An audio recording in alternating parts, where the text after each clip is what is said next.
The orbits are quadrangular truncated pyramids situated between the frontal sinus and the maxillary sinus below. Just Okay, so just a frontal sinus second and the before you go into telling all the bones of the orbit. So can I have Aarti? Can you tell me which is during embryology, which is the first bone to form in the cranial cavity? Okay, no, so it's a maxillary bone, which is the first bone to form in the entire cranium. Okay, during the process of embryology. So you need to know all these things because embryology is also a part of your exams. Okay, so you need to know the embryology of the bone. So what type of bones are there in the orbit? What are the two types of bones you know of? yes, ma'am. Ma'am, lamellar and ma'am, lamellar and cancellous. Okay, what is a cancellous bone? Uh, Ma'am, cancellous bones are also known as spongy bones, Hmm. and So you have the membranous and the cancellous bones. Okay, so these are the kind of bones that you have when you start, and these bones ossify with time to form the orbital bones. Okay, okay, proceed. so it is situated between the frontal sinus and the maxillary sinus, and the two orbits form an angle of 45 degrees with each other. The medial walls of the two orbits are parallel to each other, while the lateral walls form an angle of 90 degrees. Also, the visual axis is at an angle of 22.5 degrees from the orbital axis. The significance of this, which we can see in the schematic diagram as well, is that the lateral part of the globe is more exposed compared to the medial part of the globe. Hence, the lateral part of the globe is more prone to injury. Brief overview, the orbit is formed by seven bones: the frontal bone, the ethmoidal bone, the lacrimal, maxillary, zygomatic, and the sphenoid. We will see each wall and which bones are forming each which wall and the openings in more detail subsequently. And a small portion of the palatine. Okay, you will come to the floor. Now, a brief overview of the dimensions of the orbit. The orbit is 42 millimeters deep medially and 15 millimeters deep along the lateral wall. It is more wide than tall, being around 40 millimeters wide and 35 millimeters tall. Now, the interorbital distance is the distance between the two medial walls is around 25 millimeters, and the extraorbital distance, that is the distance between the two lateral walls, is around 100 millimeters. Now, there's an index called the orbital index, which has applications in forensic sciences. It is basically the height of the orbit divided by the width into 100. It can be used to determine the race of a skull. The orbital cavity has a volume of around 29 cubic centimeters. And in this, what is the volume of the eyeball? Hello, ma'am. Yeah, what is the volume of the eyeball? He said the volume of the orbit is 29 to 30 centimeter cube. So what is the volume of the eyeball in this? Eyeball constitute 1 by Sorry, I didn't hear you. Ma'am, 6 ml. Okay, so 6 ml. So why is this important? Why do you need to know this? periorbital injections during surgery and all. You have to know how much you should instill. No. Anybody else? Ma'am, during peribulbar block. So peribulbar block, you're going to inject something into the volume. I'm asking specifically about the volume of the eyeball and what significance that has. Okay, so you need to know that this is the volume that is. So if a person has a trauma and you're going to do an evisceration or an enucleation, so that is the 7 ml that 7 centimeter cube is what you need to replace. So based on that, you need to calculate the size of the PMMA implant that you're going to use. And approximately, this is a question that they sometimes will ask you, especially when they're asking you questions on evisceration. So, size of 18 to 20 which is just 20 is just is generally considered to be the ideal size, and 20 implant is equal to a volume of 4 Okay, and along with that, when you use your customized processes in front of that, that will contribute to 2 to 3 So this together will replace the volume of the eyeball that is lost. Okay. Additional to that is the volume of the fat and other things which you cannot really replace. You have to use something like fillers or autologous fat grafts to replace that. So this is why you need to know the volume of the eyeball. So, this is just a brief schematic overview of the entire orbit, the walls, and its important structures. and we will be seeing all these structures in detail. Now, coming to the walls of the orbit, the first wall we'll discuss is the medial wall.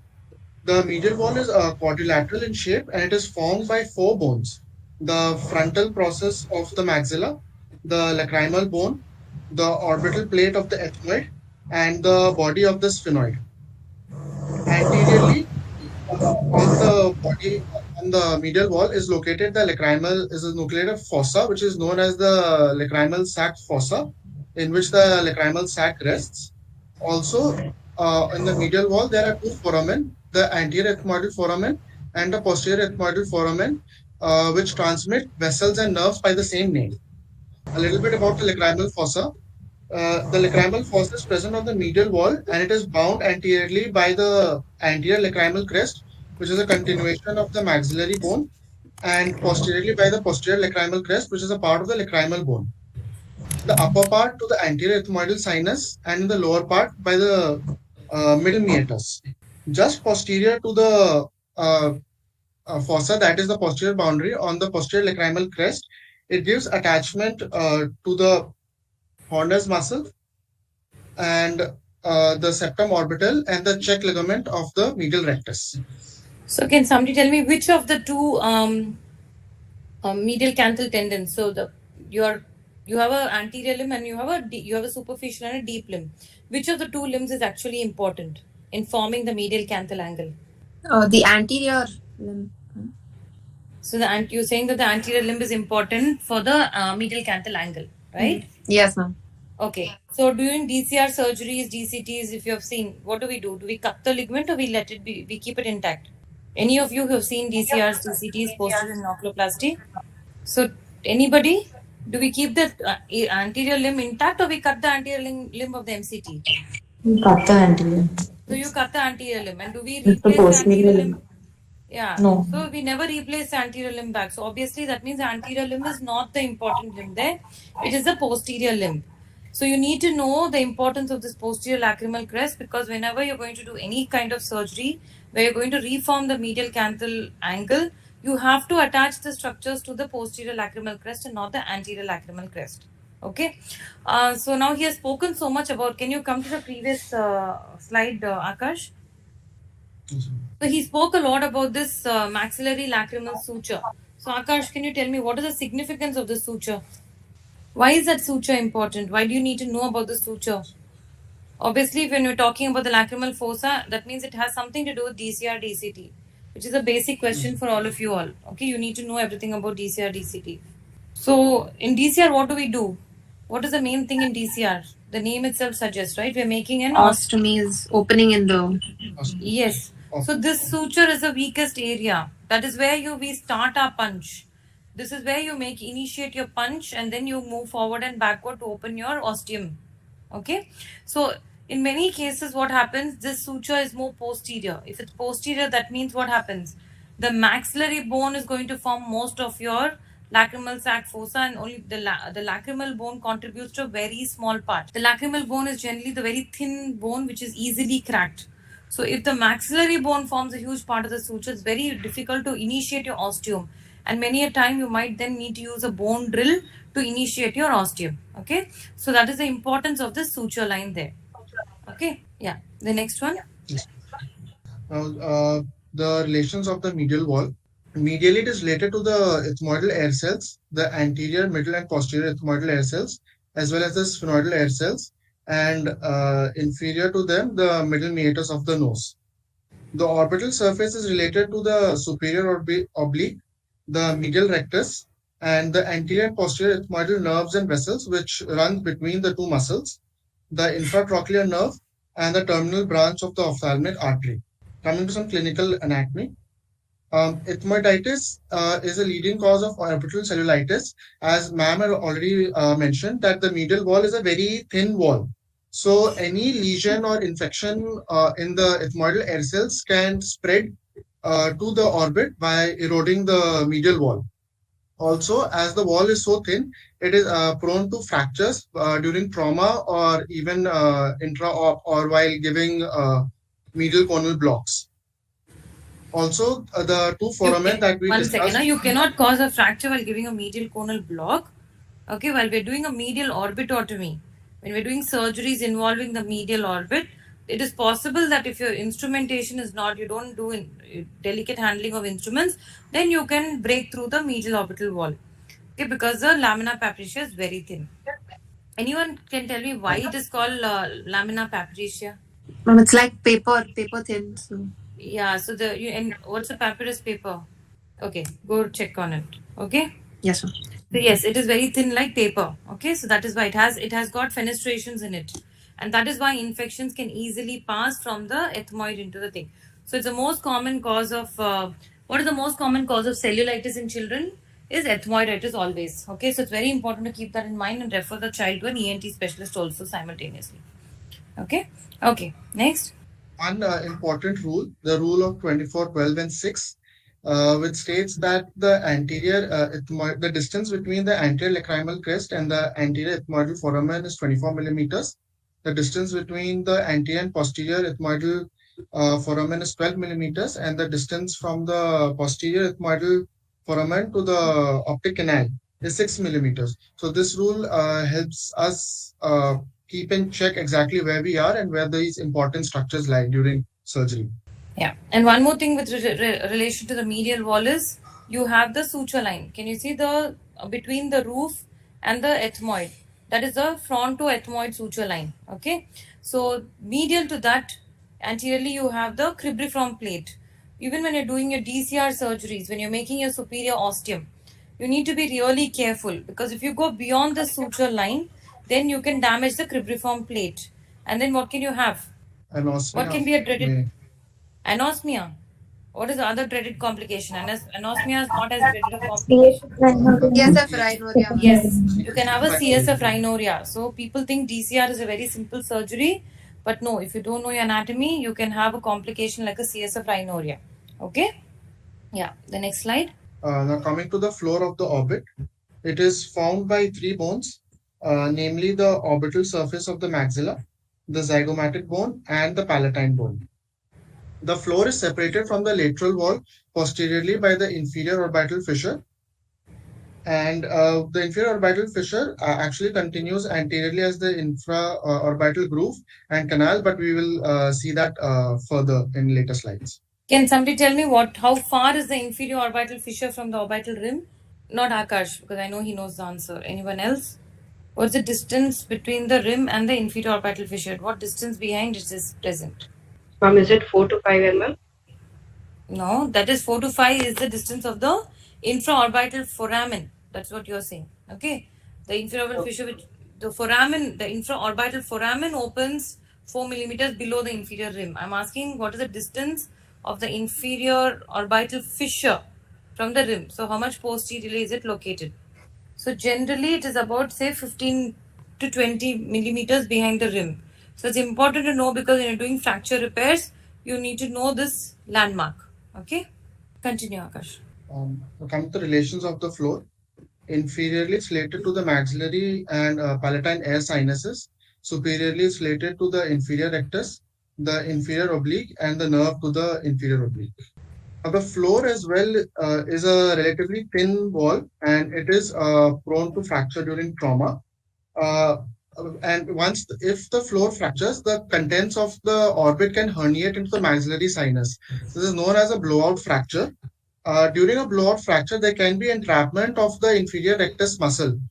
So the patient usually presents with pain and diplopia on vertical gaze, although some patients may even have diplopia on primary gaze as well. Also, again, the floor being a thin wall, any tumor of the maxillary antrum may invade the orbit by eroding the floor of the orbit. Coming to the lateral wall, the lateral wall is One triangular. second, just a second. Coming back to the floor, what is the importance of the tiny little palatine bone? He said, right? He showed you a picture where there was a small little part of the palatine bone which constitutes the floor. It's so tiny, but what is the importance of that palatine bone? Can you tell us the importance of the palatine bone? It is the strut over which we place the implant. Yes. So it is a posterior strut. Okay. Any surgery for fractures, It is on this tiny little bone on which the implant is placed. So if this tiny bone is not present, it becomes very difficult to place an implant, and the implant will then sag down into the maxillary sinus, and you will not have a good correction of your inophthalmos. So if you have a question on orbital fractures, and or you have a case and then they're going to ask you where do you place your implant, you have to say that the implant has to be placed posteriorly on the strut, and that is the palatine bone, and anteriorly you will put it on the rim and you will screw it up into the rim. Okay. Yeah. Next one. Yeah. The lateral wall is a triangular shape and it's formed by two bones, the zygomatic bone and the greater wing of the sphenoid. Anteriorly, there is a projection on the zygomatic bone, which is known as the tubercle of Whitnall. And posteriorly, there is also a projection called the spina recti lateralis, which gives origin to a part of the rectus muscle. Also, there are two important foramen, the zygomatico-orbital foramen. The superior one opens as the zygomatico-temporal and the inferior as the zygomatico-facial, and they carry nerves by the same name. Also, the lateral wall is separated from the floor posteriorly by the inferior orbital fissure and separated by the roof posteriorly by the superior orbital fissure. Now, a little bit about the Whitnall's tubercle. The Whitnall's tubercle gives attachment to 5 structures which can be remembered by the 5 L's: the lateral canthal tendon, the lateral horn of the levator aponeurosis, the lateral rectus check ligament, Lockwood's ligament, and lacrimal fascia. Coming to the relations of the lateral wall, laterally it is the lateral wall is separated by the temporal fossa and the middle cranial fossa posteriorly. The medial relations include the lateral rectus, the lacrimal nerves and vessels, communication between the lacrimal and zygomatic nerve and the zygomatic nerve. Now, some clinical anatomy. The lateral wall is the strongest wall of the orbit, but it only, as we've seen earlier, it only protects the posterior half of the globe. So the anterior half of the globe is exposed. This gives us a very good approach to palpate and examine retrobulbar tumors. Also, because of this great exposure, it is a popular approach to access during surgeries of retrobulbar tumors.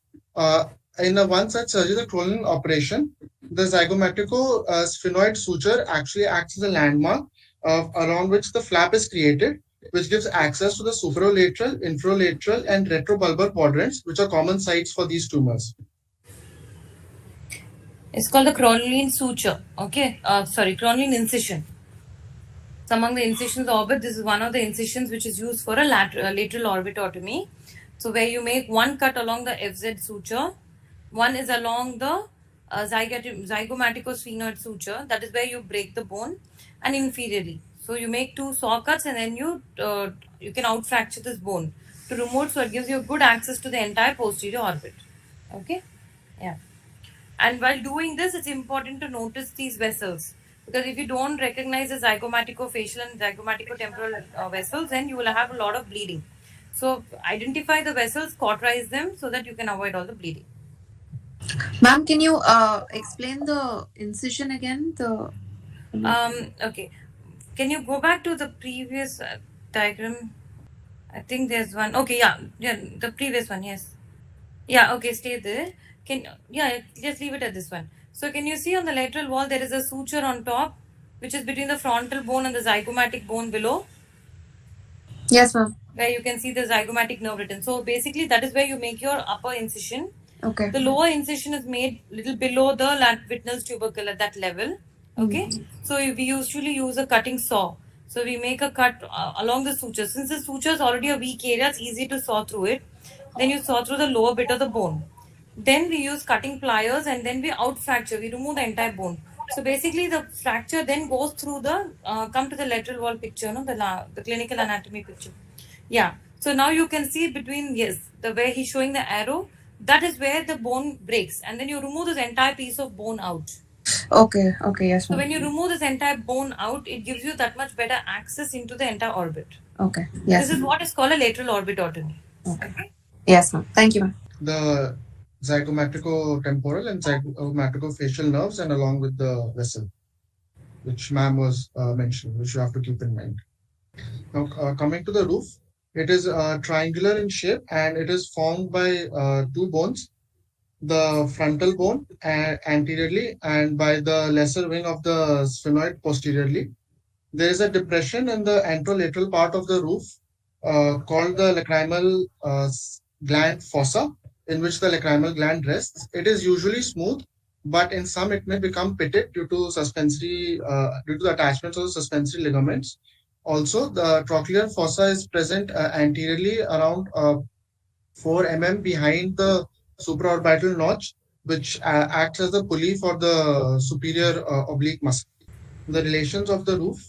Above is located the frontal lobe of the cerebrum, and the orbital relations include the periorbiter, the frontal nerves, the levator palpebris superioris, the superior rectus, the superior oblique, the trochlear nerve, and the lacrimal gland. So you need to know that, just go back to the previous. So look at this picture that you see. Most of the vessels, okay, are all located on the supromedial orbit.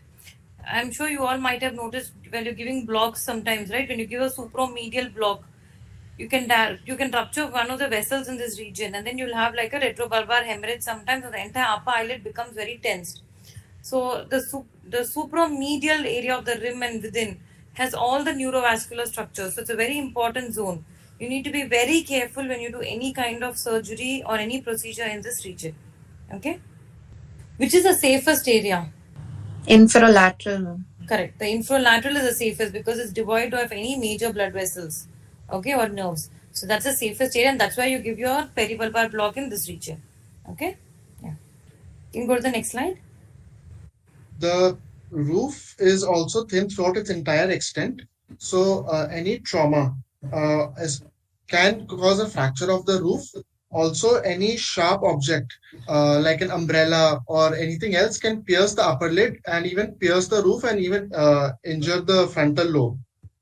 The roof is thin, so in children, even trivial trauma like while playing or if they headbutt each other can cause a fracture of the roof of the orbit. This Also, is it very is a important in children. Always have a high index of thing. If a child comes with trauma, some kind of penetrating at the upper frontal region, upper lid penetrating injury, always get a CT scan to rule out a roof fracture. Okay? it is being thin. It is also an approach for transfrontal orbitotomy as the bone can be easily nibbled away. So this is just a brief overview of all the walls that we've seen and the various bones that form them. Now coming to the base of the orbit. The base is the anterior opening of the orbit. It is bound by the orbital margin and also gives attachment to the septum orbital. The superior margin is formed by the frontal bone and also has the superior orbital notch or foramen. The lateral margin is the strongest margin and it is formed by the zygomatic process of the frontal bone and the frontal process of the zygomatic bone. The inferior margin is formed laterally by the zygomatic and the medially by the maxillary bone. The inferior margin continues medially as the anterior lacrimal crest. Then the medial margin is formed by the frontal process of the maxillary and also a part of the frontal bone. So the medial wall is discontinuous. Okay. So if you see, if you trace it from upward and come down, so from superiorly it will go as a posterior lacrimal crest, and from inferiorly when you trace the rim upward, it goes as the anterior lacrimal crest. So there, it's not like a continuous bone. The medial rim is separated by the lacrimal sac fossa. Okay. So that is this important thing is why, because when you all are checking rho plus, most often all of you check for rho plus. So can you somebody tell me what is rho plus? Regurgitation on pressure over the lacrimal sac. Yes, and most of you end up pressing on the in front of the medial canthus on the bone. Okay, that is wrong. If you're going to press there, you're just pressing on bone. You're not going to elicit any rho plus. So you need to trace your finger along the inferior rim and go up into this fossa. So this fossa is posterior to your medial canthus that you see. It is there inside the fossa. So you need to trace your finger along the medial rim, inferior rim, and when you go up, you'll hit the lacrimal sac fossa, and that is where you need to check your rho plus. Okay, next one. Now coming to the pathways into the orbit. There are three major pathways into the orbit: the superior orbital fissure, the optic canal, and the inferior orbital fissure, We will see each one in further detail. Firstly, the optic canal. It is a 6 to 11 millimeter long canal which attains its adult size by 4 to 5 years of age. The medial wall of the canal is longer than the lateral wall, and it's a connection between the medial cranial fossa and the orbit. It has two important contents. Superomedially is located the optic nerve, and inferolaterally the ophthalmic artery. Can Now, somebody tell me what is the shape of the canal at each portion? The orbit part, the in the middle of the osseous part, and the cranial end. How does the orientation of this canal change? Anyone? It's a horizontal oval when we enter, then it's a circle, and at the exit, it's a vertical oval. So no. So okay. Which side are you saying the exit? Exit is the cranial end or the eye end, orbit end? Cranial end. Okay, so it's exactly opposite. Okay, so it's vertically oval in the orbital end. In the center, it's a circle, and in the cranial end, it is horizontally oval. Okay, these are things. If you get an optic canal as a short note question, you'll have to write all these things. Okay, the length of it, the orientation, how the where the ophthalmic artery lies. The ophthalmic artery forms a groove on the floor. All these are things you'll need to write when you're writing it as a short note answer. Okay, yeah. on this superior orbital fissure, it is located One thing between you the great. missed here. What is the importance of this canal? Okay, what are the okay? Who else is here?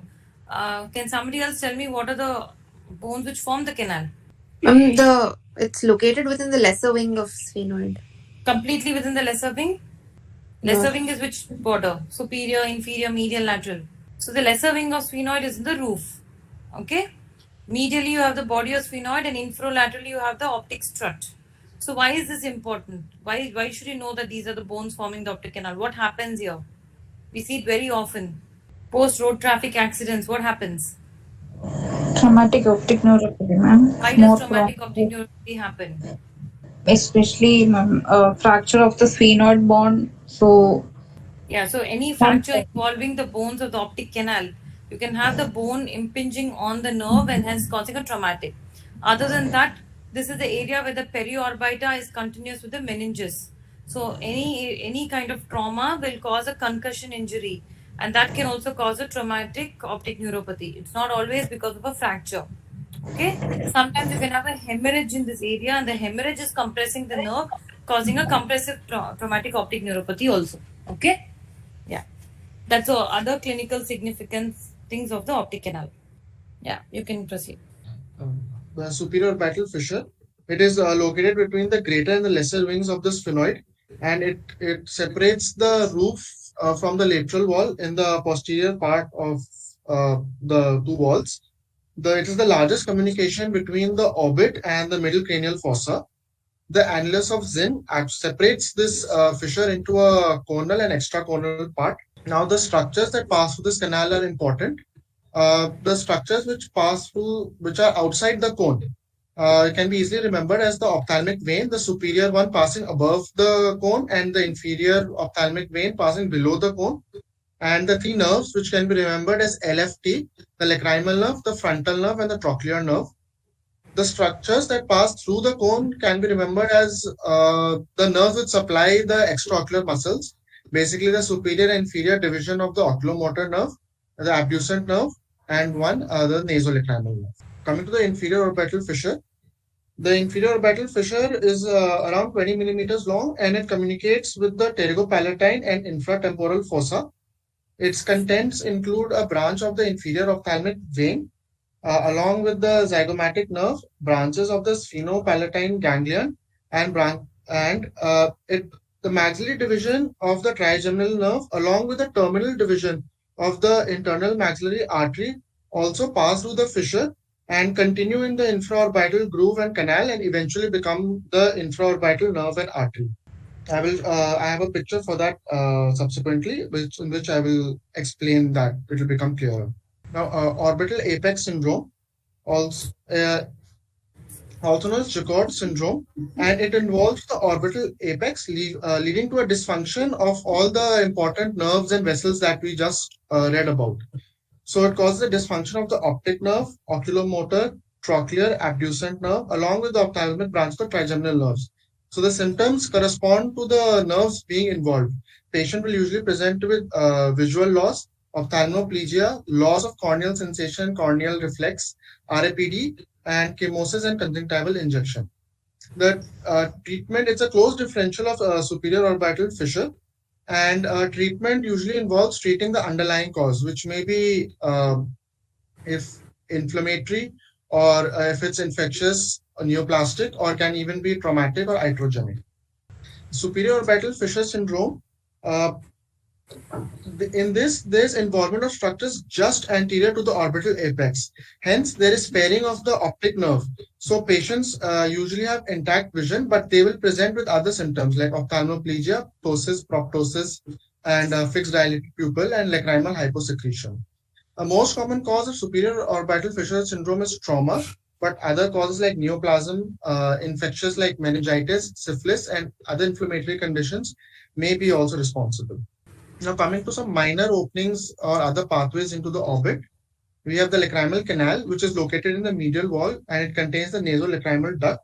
The nasolacrimal, which is 3 to 4 millimeters long and traverses backwards, downwards, and laterally to open into the middle meatus of the nose.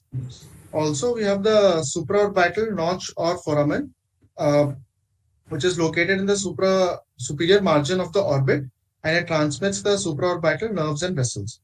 We have the inferior orbital groove. This is the infraorbital fissure, and this continues anteriorly as the infraorbital groove, which converts in this dotted portion is the infraorbital canal and eventually opens at the infraorbital foramen. It transmits the maxillary division of the trigeminal nerve and the terminal branch of the internal maxillary artery, which here become known as the infraorbital nerves and vessels. This is just a brief overview of the various openings that we've seen. The maxillary, the greater superior orbital fissure, which is hidden by the cone of muscles, the optic canal, the inferior orbital fissure, the groove, the inferior orbital foramen, and the superior orbital foramen, and here we have the lacrimal canal. Now, trauma to the infraorbital and supraorbital nerves are sensory nerves, and trauma to the face can injure or damage these nerves, which will lead to an area of paresthesia. And also, while giving local anesthesia during the infraorbital nerve is also important as it's we need to block the nerve during DCR. And as we've already discussed previously, the supraorbital notch is an important surgical landmark while giving supramedial blocks.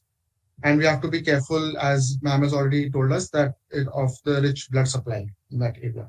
So this is the orbit that we've discussed, the bones, the openings, and the margins, and it's a brief structures passing through the various openings. So then the orbital anatomy is a must for every ophthalmologist to know, as the orbit is a relatively small space and contains many important structures and vital nerves and vessels. So it is important to know their location, their course, and where they are, how and they are traversing. As especially during any procedure, we have to be careful not to injure them. Also, while dealing with any pathology of the orbit, we should always keep in mind that it could be the pathology may be originating from structures outside the orbit, and similarly, pathologies from within the orbit may be affecting neighboring structures. These are my references for this class, and thank you everyone for listening. Thank you, Akash.